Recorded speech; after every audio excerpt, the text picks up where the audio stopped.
It's high school March Madness. If I can figure this whole double bracket thing out, I will have accomplished something tonight. The Dan York State of Mind program is brought to you in part by Lookout Rhode Island and Koch Comfort Solutions. So a few years ago, the Rhode Island Interscholastic League went to an open championship format, which means we have our own version of March Madness. And tonight, if you're looking for political commentary, an update on Donald Trump's foibles or anything along that line, you are in the wrong place, because my basketball junkie status comes out tonight as I cooperate with the Rhode Island Interscholastic League to take a look at the brackets from the boys and the girls championships. And Laura is so quick on it. There's one of them. If you got a big screen, you can actually read it. And if you can't read the whole thing, you should go to our website at foxprovidence.com, or of course the Rhode Island Interscholastic League website at riil.org, and you can read who's playing who, what, where, and how. I'm not gonna tell you we got CBS quality production, but we certainly have brought some quality kids in to talk to us tonight about what's going on with the tournament. We're going to see 6 athletes, and then Bill Koch from the Providence Journal is going to analyze both the boys and the girls brackets for me in a way that only Bill can. All right. Welcome, Tyrone Weeks, Chris Herron, Pilgrim, Portsmouth. You excited? Yeah. Yeah? You got clipped early in the qualifying divisional tournaments, and now your team comes in as a, what, Division III team? Yes. Into the big tournament? Yes. Well, most of these D1 guys are hanging around here thinking that you guys got nothing, right? Well, yeah. Well, all we have to do is work hard and maybe make something out of it. Oh, so you've learned from your dad, who was an incredible basketball player, to be modest, speak softly, and don't make any locker room type statements. Is that what I'm hearing from you at this point? Yeah. Yeah, I guess so. You're a sophomore. Yes. What do you want to do when you grow up? Professional basketball. Really? Yes. Are you good? Bills, you got enough game? Sure, why not? Well, you got enough, really? Yeah. What do you want to do in college? What do you want to major in? I haven't thought about that yet. Just talking about basketball at this point. Yes. All right, so what's the key for your club to do some damage in this tournament? Just play our game and play hard defense. You guys are the Patriots, right? Yes. You guys are the Patriots, right? Yeah. That's very strange. How's your dad doing? He's good. Your famous dad. What's it like? Your dad was an incredible basketball player at UMass. Your dad's saga is well known in the basketball world. Mm-hmm. What's it like to be the son of the dad? There's positive and negatives in a lot of different ways, but I think the negatives is that you can't go into a gym without some people knowing you, but there's a 99% like positive feedback from that, and you just got to deal with the 1%. Is there more pressure as a person or a player? As a player. Yeah. Because if I wasn't playing basketball, and if he wasn't playing basketball, we wouldn't have the pressure that we had. Makes sense. Mm. What's the story with your team? You got clipped too. You didn't go. You got beat by Narragansett. Yeah. Which showed me something. They only go 6 or 7 deep. They're pretty good. Mm-hmm. What happened with you guys? Well, they came out with like a diamond in one, I think, and we had a trouble on offense with that, and it was a low-scoring game with 2 like normally high-scoring teams, so ended up losing by 2 at the buzzer. So you've got them again. No, you've got them. No, You've got Narragansett. Are you sharing notes with him? I will if you want to. Have you asked? No, not yet. Well, maybe you should. Maybe. I know you're a reserved guy, but sometimes you got to speak up and say, hey, what do you got? You confident about what's going on in this tournament, or is it just one game at a time and hope? Just one game at a time. Just play our game. Maybe we do something. All right, maybe you do something. What's your thought? Same as Tyrone. If we just play our game and just keep it one game at a time, I think we can go far. All right. Good luck to you guys. We'll see you down the road. 2 more boys players, the D1 guys. They think they got it going on. We'll talk about that. Stay with us.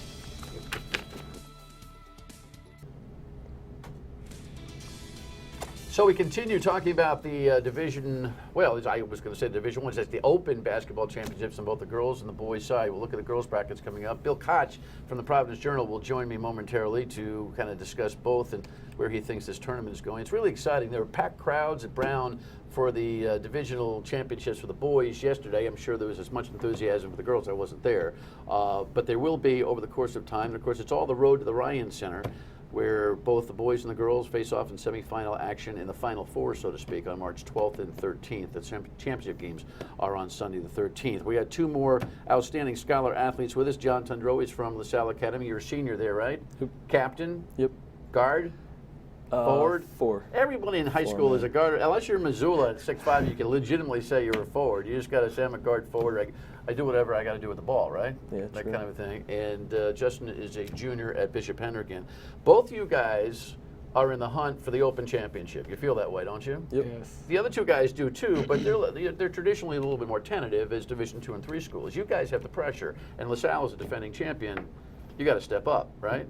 Well, we're more looking to pursue because last year's team's a different team than this year, so It's a got different ball game. A new team, different ball game. Yeah, Coach has got you in the right frame of mind, doesn't he? Yeah. And he doesn't think, Coach Simonelli doesn't think this Division I championship is as important as the Open Championship. He and I have had that conversation before. Do you agree? It's He's tough. watching. He's watching. So Yeah, be he is careful. watching. It's tough to beat a team 3 times, as we were talking about before. So the state tournament's interesting, but the Division I still matters. But state tournament's definitely the focus. Oh, you're referring to Classical. Classical gave you a little hard time yesterday in the Yes, D1 championship. What a game.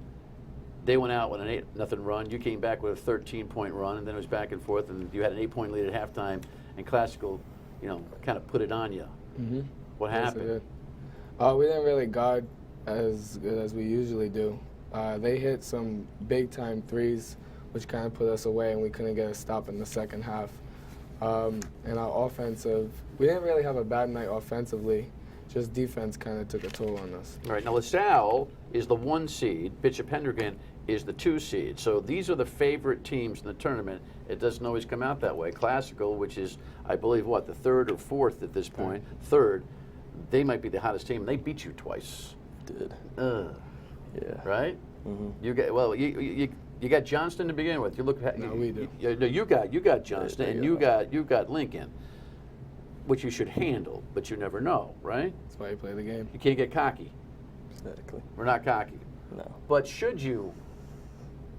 you should get Classical somewhere in the semifinals, seems to me. Vegas. No, Yes, you we get do. Classical. We do. I have dyslexia. Have you noticed that? You get Classical. Yes. So you get a rematch if you guys get all the way to the semis. Yes.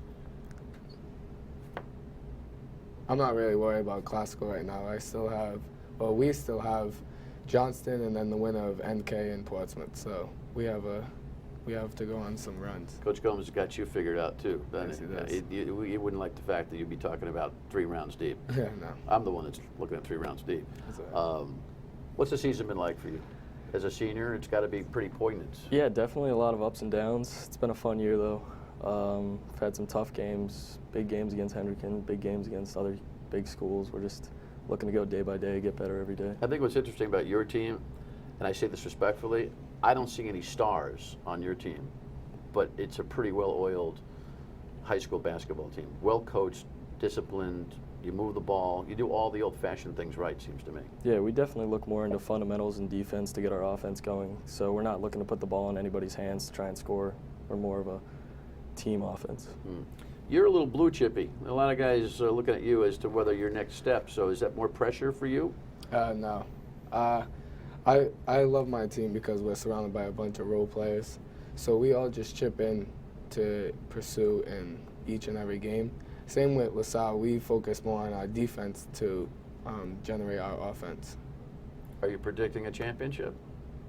I mean, For you gotta- Hendricken? You got to go for the best. Are you predicting a championship for Hendricken? Yeah. Nah, not for him. I just thought I'd see if I could catch you on that one, since I got dyslexia. LaSalle going to bring it back? Definitely looking to get another ring. Where are you going to school? I don't know yet. Still trying to figure it out? Yep, still looking. You want to play ball, or you just want to study, or what do you want to do? Looking to study engineering. Nice. Oh, you're one of those smart guys. Hey, Yeah. I mean that respectfully. thank you. And you want to do what? Play basketball in college. I don't know where I want to go yet, though. Yeah, you got time. Yes, I do. You get a lot of phone calls pretty soon, though. They've been coming. One step at a time. Mhm. Good luck. Thank you. Thank you. All right, when we come back, we'll meet the girls. Bill Koch from Koch as well. Stay with us. Now, I got to tell you, I get my horns busted a lot by my chauvinistic friends because I love women's college basketball. And I mean it from the get-go. As a college kid, I called those games on the radio. Went to the University of Dayton. Ann Myers, the incredible basketball player, legendary Hall of Famer, was a friend of mine. I have always enjoyed women's basketball, girls basketball, and you should not shortchange it. The Open Championship brackets for the girls are on our website at foxprovidence.com, and we'll show that right here. And of course on the Interscholastic League website. And we're going to meet a couple of the players for the Open Championships for the girls. Kyla DePina is from Cranston East High School over here, and Celia Thompson from South Kingstown. Welcome. Nice to have you both. Thanks for coming. You got out of practice to do this one, Yeah, huh? I did. Do you need the work? I mean, You got it together already? I need the work. You but- need the work? Oh, everyone needs work. What about you? Halfway through practice. Halfway through practice. FYI, we actually recorded this program yesterday, so believe me, on Tuesday, nobody's getting out of practice as the week moves on for the Open Championships. Your team is scheduled as a 5th seed, correct? And you're going to play my hometown of Cumberland High School. Tell me about the season. You guys are 17-1? Yeah, came a long way From? from like being 2 and 18. How did that turn around? Just new players coming, hard work, just never giving up. You're a senior, so you've lived through that transition. Yeah, I lived through that. What's it like to be miserable and then so successful? It's a great feeling. Just like might sound like maybe stupid to say, but coming from the bottom. Sure. Yeah. How did it happen? Just practice, not giving up, hoping we could put a banner up, just working hard. Beautiful. What's the story with South Kingstown? We also kind of had a building year. Last year we weren't the best, and this year we were definitely the team to watch. I think we were pre-seeded 5th, and we ended up being 2nd in the division. Okay. Something tells me you're playing under the basket. Yeah. Yes, as you walk down, oh, she's tall. What's your best move? I like playing outside more. Really? Yeah. There you are. You're on television. I'm watching you. It's amazing. How could you be in 2 places at once? That's amazing to me. What's the key to you guys making some progress here? You're playing Juanita Sanchez. You're the 3rd seed. They're the 14th seed. But I saw them last year. They can play. Yeah, we definitely don't want to look past them. I've heard they have some key players. I was talking to her about it earlier. They recently played them. Oh, so at least the girls share notes. The boys don't share notes at all, but the girls share some notes back and forth. That's good stuff. What did you learn? I guess they have a good point guard and they have a good post. So. Yeah. What's your outlook for this Open Championship? What do you think you're going to accomplish? As a 3rd seed, you've got a position, at least the respect to suggest that you can win the whole thing, right? I think we can definitely win the whole thing. We've played LaSalle 3 times, and it's tough to beat a team 4 times. And I think the 4th time we play them, we really will. If we get the opportunity, we really will beat them. LaSalle is the top seed in both the boys and in the girls tournaments. Moses Brown is in your bracket. We Yes. don't want to get ahead, I know, but Moses Brown is undefeated in their regular season. So that's, looming. Actually, no, I did it again. You've got Moses Brown in the bracket. You actually have LaSalle in your bracket. Yes, that's Right, correct. Cranston that's East and LaSalle. So I did that again. correct. And I agreed. And you agreed. I know. What's up with that?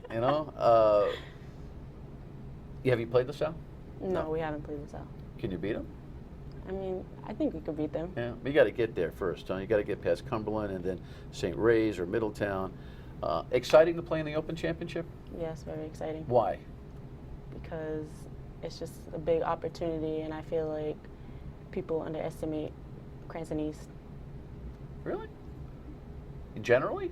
I mean, well, we used to be really bad, but I feel like we're kind of making a name for ourselves. So, no. Legacies they take a while to build, right? You excited about the Open Championship? Definitely. What's the key?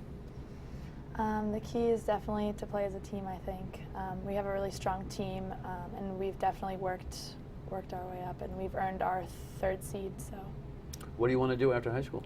I'm going to RPI, and I'm studying to be an environmental engineer. Wow. What about you? Think I'm gonna be going to Rhode Island College for nursing. Nice. Best bang for the buck for a nursing Yeah. degree, you know? Well, good luck with that. Good luck in the tournaments. Congratulations on the turnaround. You too. Fake left, go to the hoop. You like to play from the outside. Make note. She likes to play from the outside. When we come back, Bill Koch will tell us who the favorites are and what to watch for in this Open Championship March Madness event for the boys and the girls in the Rhode Island Interscholastic League. Stay tuned.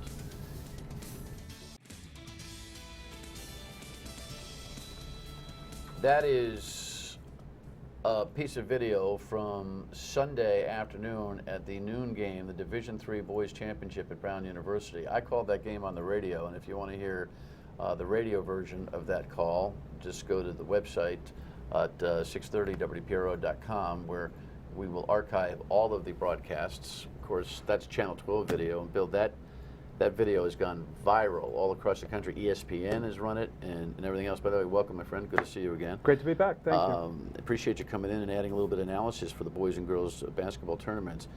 Chariho down 1 point with 4.3 seconds to go, throws the ball away. The young man from Burrowville picked it off, made a great play, got so excited, threw the ball up in the air. It came down with a second still left.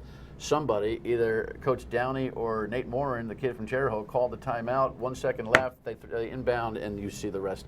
I haven't seen a finish like that in a dog's age. First thing you feel for Burrowville, because they felt they had the championship won. And then Chariho, just great execution under fire. Tom Longaluco, who made the game-winning layup, I asked him after the game if they've ever run that play in practice, and he said not one time. He said it was something that we drew up in the huddle, right on the spot. We executed Well, it. he's a sophomore that came off the bench and scored 12 or 13 points, and so he had found a new role, and Coach Downey from Chariho was smart enough to say he's got the hot hand, he's playing well, and he's, right? It's really the only thing that you can do with 1 second left. You set up a double back screen, and you try to get something going to the rim, and that's exactly what they did. The inbounder wasn't guarded. Jake Beauregard had a perfect alley to throw the pass, and it was right on the money. Agony defeat for Burrowville. They literally had the Division III championship snatched from them. They were celebrating until the late call, about a second left. Yeah. They played incredibly well. I will tell you, for anybody who poo-poos either on the girls or the boys' side, Division III level, they should think about it, because the ball that was played by Chariho and Burrowville was phenomenal in the second half. First half, the second half, holy cow. In particular with these matchups the way they are, Pilgrim has done a lot of winning over the last 2 years. Back in the state tournament again for the second straight year. You can't discount that experience. And then Chariho gets to play Westerly, their neighboring rival, and I don't think the records ever matter when you have two rivals like that going at it. Those could end up being two great basketball games. Yeah, well, Westerly's probably a little sore from a not-so-good performance in the divisional championships, the Division II championship. So the team that beat them handily, Narragansett, I wouldn't be looking past Narragansett on the boys' side. That team is good. Narragansett reminds me a lot of your Dayton Flyers from last year in that they only go about 6 or 7 deep, but all 6 or 7 of those guys can really play.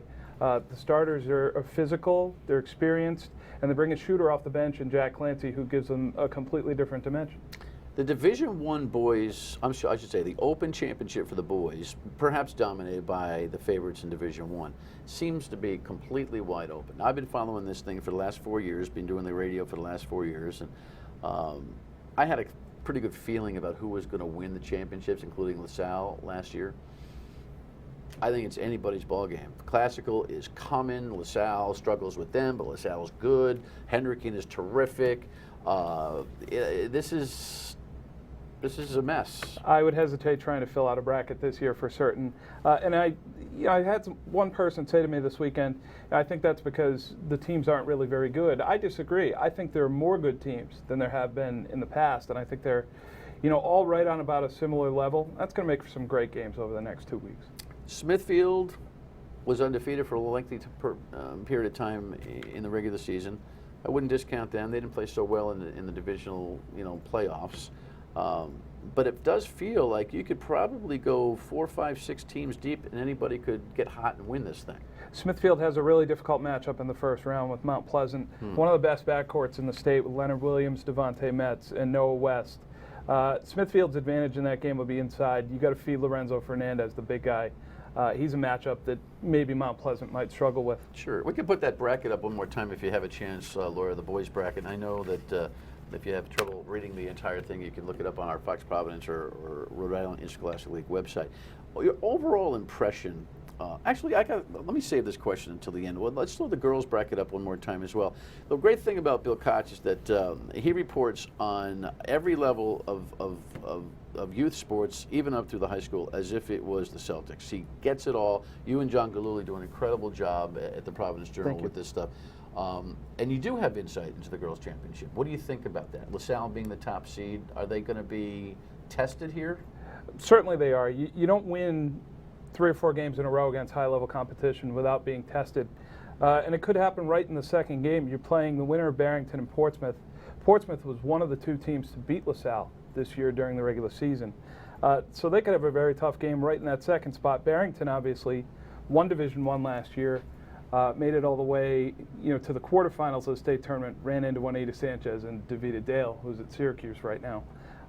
She was a pretty good player, to say the least. So no, it's not a walk for LaSalle or for any other team by any means, whether you're talking about boys, girls, or anything else. When we talk about these high school student athletes, they're in a funny place, aren't they? Just in terms of their whole growth. I mean, even in talking to the students I hear, they're not necessarily ready to do the professional television interview, but their athletic skills are developing by leaps and bounds. And when you see them perform, as I've seen them perform last weekend, and we'll see, you all should go out to these games. This is some serious athleticism we're talking about here. Well, to be fair, I'm much more comfortable sitting in this chair than I would be out on the court. Right. They switch places with me. They're correct. much more comfortable on the Same court thing than they would be here. Yeah. Now, it's remarkable for me to see what they bring out of each other. Classical Hendricken last night, for example, you're talking about a high-level game between 2 really good teams. Hendricken played a great game with Classical earlier this year. Hendricken played a great game with LaSalle earlier this year. And it's amazing to me to see just how they continue to raise the bar against each other, even in the middle of a game. They know each other. The rivalries are there. It's incredible. And on the girls' side, LaSalle and South Kingston, boys or girls this year, might have been the game of the year in the state. They played 3 overtimes. Celia Tomlinson had 41 points in that game, a school record. The fact that they've lost 3 times to LaSalle doesn't mean that they're nowhere close to LaSalle. If they happen to meet up in the finals, SK could have a little home court advantage too, playing in the Ryan Center.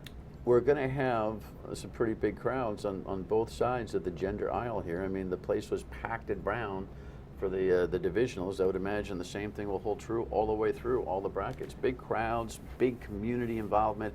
It's good to see. It's a good time of year, isn't it? And like you said, it's good basketball. It's good value. It's a lot easier night and a lot easier commute than trying to get up to Boston and watch the Celtics. Yeah. I would never ask for a prediction because he's a journalist who has to cover the tournament. But if I had to say, if I ask you to make one prediction, do you think on either the boys or the girls that we'll see any surprises? Well, I certainly think on the boys' side, Mount Pleasant would be capable. They're a very talented team. I also look on the other side of the bracket. Westerly has a great player in J.C. Hamlin who could take over a game at just about any time. Last year they were the 16th seed and they played Barrington life and death in the first round. On the girls' side, I look at Carmelite and Cranston East. That's a really good game, and I think you have some good teams at the bottom there too. All right, good. Appreciate your insight. You'll read Bill's coverage and the Journal's coverage all through. And don't forget, on the radio side, the boys' quarterfinals next Sunday. And then we'll follow them to the Final Four on WPRO, both the boys and then the girls' final. Thanks for watching. Good luck, everyone.